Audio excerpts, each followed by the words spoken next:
I don't recognize you, but I sense that you're one of us.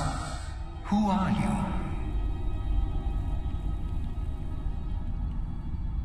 The last of the Nightingale Sentinels, I'm afraid. I've defended the Sepulcher alone for what seems like an eternity.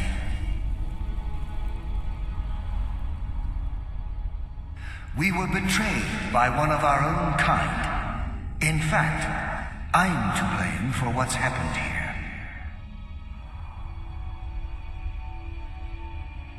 I was blinded by dark treachery masquerading as friendship.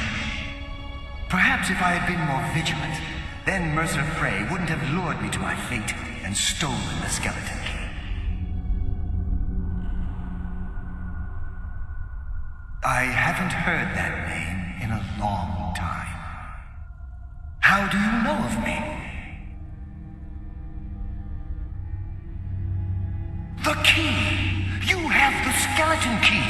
I never thought I'd see it again. And Mercer Frey? Then, it's over, and my death wasn't in vain. I owe you a great deal, Nightingale.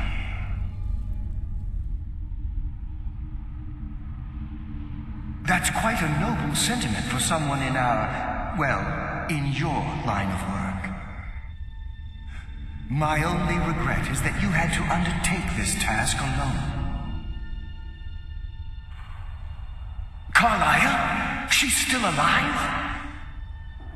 I feared she'd befallen the same fate, ending up a victim of Mercer's betrayal. Nothing would bring me more pride than to return the key, but I'm afraid it's impossible. From the moment I arrived here, I felt myself, well, dying. The Sepulcher isn't merely a temple or a vault to house the key. Within these walls is the Ebonmere, a conduit to Nocturnal's realm of Everglow. When Mercer stole the key, that conduit closed, severely limiting our ties to her.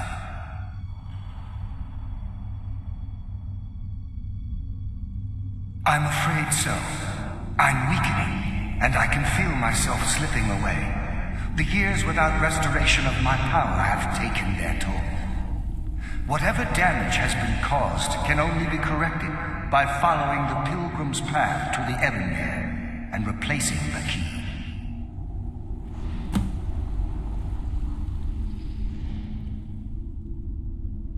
Good luck, Nightingale.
been a number of years since I've set foot on your world.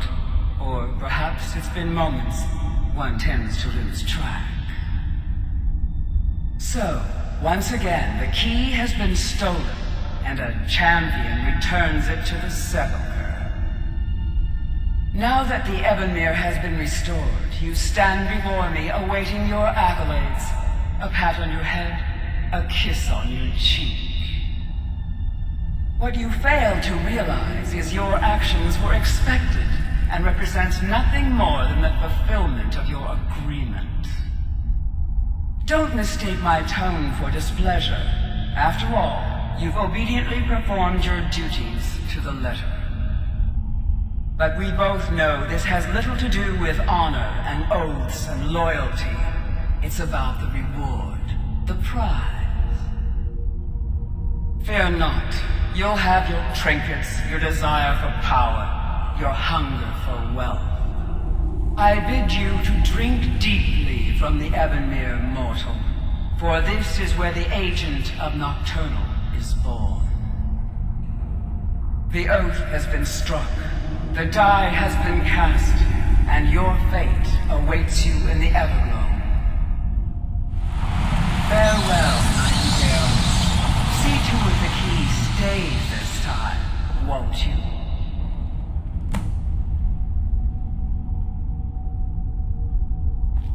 I'm glad you were able to bring the key back safely. Nocturnal seemed quite pleased with your efforts. I wouldn't take that to heart. It's her way. Think of her as a scolding mother continually pushing you harder to be successful, outwardly sounding angry, but silently content. I assure you, had she been displeased with you, we wouldn't be having this conversation.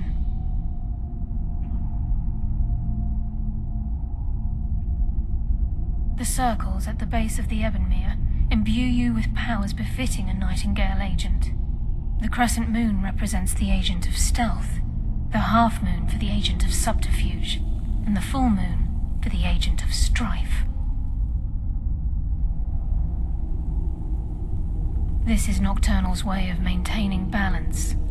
If you ever feel the need to change your abilities, you can return to the Sepulcher and step onto a different circle. Be warned that once you've chosen, you can't reselect for at least a day. Now, your life as a Nightingale begins. Should the need arise, you'll be summoned to the Sepulcher in order to defend it. The Guild has welcomed me back with open arms. I feel like a void in my life has finally been filled. I only hope that this isn't an ending to things, but actually the beginning. Why, perhaps the greatest crime spree Skyrim's ever known. There are pockets brimming with coin and coffers overflowing with riches ripe for the picking.